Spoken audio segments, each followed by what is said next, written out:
के टॉपिक में हम लोग जो सीखने वाले हैं वो क्या चीज़ है। टॉपिक का नाम है इंपोर्ट डेटा। इंपोर्ट डेटा का काम क्या होता है, ये बहुत अच्छा वर्क करता है हमारे काम के लिए। हमारा काम क्या है, जैसे एग्जांपल ये कंपनी है, एग्जांपल के लिए मिस्टर गुप्ता प्राइवेट लिमिटेड। अगर मैं इस कंपनी की एंट्रीज जाके चेक करूं तो एंट्री चेक करता हूं, press D and again D, display of day book. तो इसमें बहुत भरपूर एंट्रीज हैं। एंट्रीज को पास करने के लिए मैंने पहले सेशन में बता रखा है कि एंट्रीज पास करने के लिए वाउचर में जाना पड़ता है, और वाउचर को पास करने के लिए लेजर बनानी पड़ती है। बिना लेजर के तो कुछ नहीं संभव है। तो दिख रहा होगा यहाँ एग्जाम्पल, बहुत सारी लेजरें बनी बनाई हैं।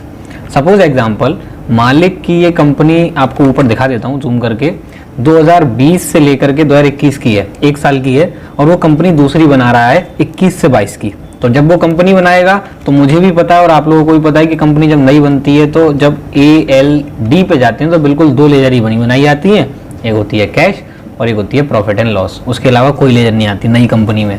तो अब हमें मदद क्या लेनी चाहिए कि ये जो लेजर हैं मेरी पुरानी कंपनी में हैं, वही लेजर मुझे नई कंपनी में चाहिए बिना मेहनत करे। और दूसरी चीज़, हमें कंपनीज की जो नई एंट्री पास करनी है तो बिना एंट्री के जब पास करने जाएंगे, बिना लेजर के तो लेजर पास करेंगे तो उसके बाद एंट्री पास कर पाएंगे वाउचर पे। तो मैं सेशन में बताता हूँ कि ये लेजर पैसे कैसे उठाई जाएं किसी कंपनी से दूसरी कंपनी में। तो स्टेप नंबर 1 आपको क्या करना होगा, पहले जिस कंपनी से लेजर उठानी है उसके पास लेजरों के पास जाना पड़ेगा। तो लेजर देखने के लिए टैली में एक ऑप्शन बनाया गया है डिस्प्ले, और नीचे मिलेगा लिस्ट ऑफ अकाउंट। सबसे नीचे जाइएगा, लिस्ट ऑफ अकाउंट, इसी को बोलते हैं डिस्प्ले लिस्ट ऑफ लेजर। आप देख भी सकते हैं, ऊपर पढ़ भी सकते हैं, लिस्ट ऑफ लेजर लिखा हुआ है। इसमें क्या होता है, ये आपको जो ब्लैक कलर में डार्क में दिख रहा है ये तो तुम्हारा ग्रुप है जो तुमको टैली ने दिया था कैपिटल के नाम से, और ये तुम्हारी हेडिंग जो तुमने बनाई थी, कैश है, चैरिटी है, परचेज है, रेंट है, रिजर्व एंड सरप्लस है, सैलरी भी तुमने बनाई है, सेल भी तुमने आई, capital, charity, bank account, cash है, और बहुत सारे डेटर भी है, मनमोहन लाल, ये सब चीज़ों की लेजर भी बनी हुई है। तो ये जब जो चीज़ें हैं वो सब तुमने बनाई हुई हैं। इनके अंदर किस किस की जो लेजर है वो भी दिख रही होंगी। मिस्टर बी हमारे क्रेडिटर है, MS फर्नीचर हमारे क्रेडिटर, रौनक गुप्ता हमारे क्रेडिटर है, वेजेस में एक है, सन्ड्री एक्सपेंसेस भी है, वेजेस भी है, मतलब बहुत सारी लेजरें क्रिएट की हुई है। तो इस कंपनी में भरपूर लेजर हैं। अगर हम इस कंपनी की पहले लेयर उठा लेंगे उसके बाद हम दूसरी में पुट कर सकते हैं। उठाने को बोलते हैं एक्सपोर्ट, और जब दूसरे को पुट करते हैं तो उसको बोलते हैं इंपोर्ट। तो पहले एक्सपोर्ट करना सीखेंगे। ई पहला अक्षर होता है एक्सपोर्ट की स्पेलिंग में, तो Alt+E दबाएंगे कीबोर्ड से। Alt+E दबाएंगे तो यहाँ पे आपके लिस्ट ऑफ लेजर का एक बॉक्स ओपन होगा। इस बॉक्स के अंदर सबसे पहला होगा ऑप्शन लैंग्वेज, आपकी भाषा क्या होगी। तो डिफॉल्ट लैंग्वेज टैली की इंग्लिश ही होती है। बैक स्पेस दबाइए, एंटर कीजिए। अगला मोस्ट इंपॉर्टेंट क्वेश्चन, टैली कौन सा डेटा को फॉर्मेट लेती है।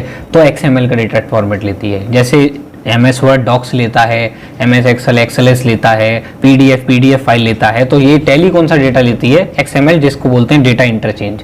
और एंटर कर दीजिए। अब ये क्या पूछ रहा है, एक्सपोर्ट डेटा कहाँ जाने वाला है तेरा, ये तेरा जो डेटा टैली का तू एक्सपोर्ट करने आ रहा है कहाँ जाएगा। तो पहले से लोकेशन दी हुई है, C ड्राइव के अंदर जाओ, प्रोग्राम फाइल के अंदर जाओ, फिर टैली के अंदर जाओ, फिर उसके अंदर भी एक फोल्डर आएगा tally.erp9, उसके अंदर फोल्डर में जाएगा तुम्हारा ये डेटा एक्सपोर्ट होके। ठीक है। अब वो पूछ रहा है कि तुम बताओ अपनी आउटपुट का नाम क्या रखना चाहते हो। तो मैं आउटपुट का नाम रखना चाहता हूँ, वो नाम मैं चेंज भी कर सकता हूँ, पर नाम मैं डालता हूँ फिलहाल में एग्जाम्पल के लिए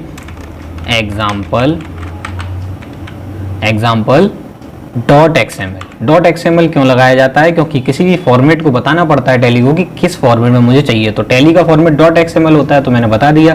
XML को डेटा इंटरचेंज बोल रहे हैं यहाँ पे। example.xml के नाम से फाइल बनेगी। एंटर। क्या कह रहा है टैली, अब क्या तेरा जो डेटा है वो एक फोल्डर में डाल दूं। तो यस, बिल्कुल एक फोल्डर में डाल दो। अगर नहीं डालना चाहते हो तो नो कर देना यहाँ पे। एंटर कीजिए। अब ये पूछ रही है महत्वपूर्ण ऑप्शन कि आपको क्या चाहिए इस कंपनीज तो आपने मिस्टर गुप्ता के लिए रखी, अब चाहिए क्या इस कंपनी से। तो मुझे जो चाहिए वो लेजर हैं। तो फिलहाल में अभी सेलेक्टेड ऑलरेडी लेजर आ चुकी हैं। बाकी की जो टाइपिंग ऑफ मास्टर है मैं थोड़ी देर में बात करता हूँ। एंटर करेंगे इसका। अब पूछ रहा है क्या इसी पे मास्टर पे डिपेंड हो जाऊं। इस पे इंग्लिश में लिखा हुआ है इंक्लूड डिपेंड मास्टर, इसी पे डिपेंड हो जाऊं। तो बिल्कुल इसी पे डिपेंड हो जाओ जो मैंने मांगा। अब वो पूछ रहा है Tally export closing balance as opening, जो बाकी के खाते की लेजर है उसी का क्लोजिंग बैलेंस ओपनिंग कर दूं। तो बिल्कुल उसका बैलेंस भी साथ लेके आओ। इस कंपनी को जब मैंने बनाया था वो 1 अप्रैल से थी 2020 की, और 2021 तक चलेगी। तो ये उसने पकड़ लिया अपने आप ही कंपनी ने टैली की लिस्ट ऑफ लेजर के साथ। एक्सपोर्ट करने के बाद एंटर करेंगे और आपको सामने सबसे पहले दिखेगा आपका example.xml। देख सकते हैं आप लोग यहाँ पे example.xml की फाइल आ चुकी है। इसको मैं कैंसिल करता हूँ फोल्डर को। और जो फोल्डर मैं तुम्हें दिखा रहा हूँ, ये देखो, ये वाला फाइल है, फोल्डर है तुम्हारा, ये जो तुम्हारा नाम दिया हुआ है ये एग्जाम्पल, और एग्जाम्पल का फाइल का नाम है XML की फाइल है ये। तो हमें ये तो शो करके दिखा रही है, हमें इसका अभी कोई काम नहीं है, हमें तो दिखाया है इसने कि कहाँ पे जा रहा है।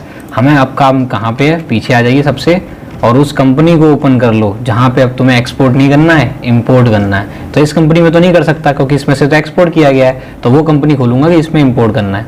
तो F1 दबाएंगे कीबोर्ड से, या फिर एक नई कंपनी बना लेते हैं। चलो इसको Alt F1 से बंद कर देते हैं बिल्कुल खाली, और एक क्रिएट कर लेते हैं कंपनी लेटेस्ट।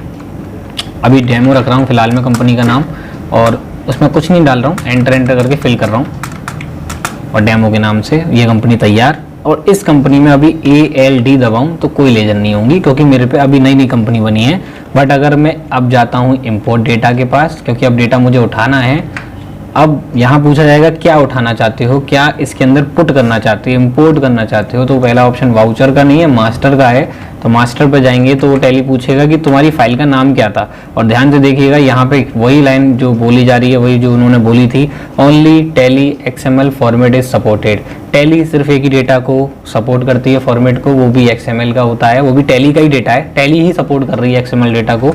तो हमारे फोल्डर का नाम था, हमने जो पोर्ट की थी फाइल, उसका नाम था example.xml, यही नाम था उस फाइल का। Then press enter. ये क्या कह रहा है, ये अब कह रहा है कि तुम बिहेवियर क्या रखना चाहते हो इनके साथ में, जो डेटा तुम्हारा आने वाला है, क्या उनके संग कंबाइन बैलेंस आने चाहिए, क्या उसके अंदर डुप्लीकेट्स कभी नहीं आने चाहिए, या मॉडिफाई नया डेटा बना रहे हो। तो मैं नया डेटा तो बना रहा हूँ पर मुझे बैलेंस साथ में चाहिए, जिससे मुझे कोई दिक्कत आए तो वो बैलेंस मेरे को दिक्कतें खत्म करके दे।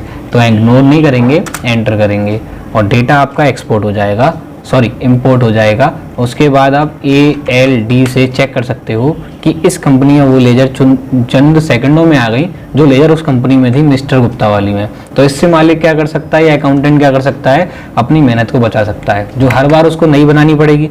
1 साल जैसी बीती तो नई कंपनी बनेगी, अलग कंपनी, क्योंकि यही कंपनी डुप्लीकेट थोड़ी ना हो जाती है, कंपनी नहीं बनती है। जब 20-21 खत्म हुई तो 21-22 आएगी, फिर 22-23 आएगी, अगली 1 साल की एक कंपनी होती है।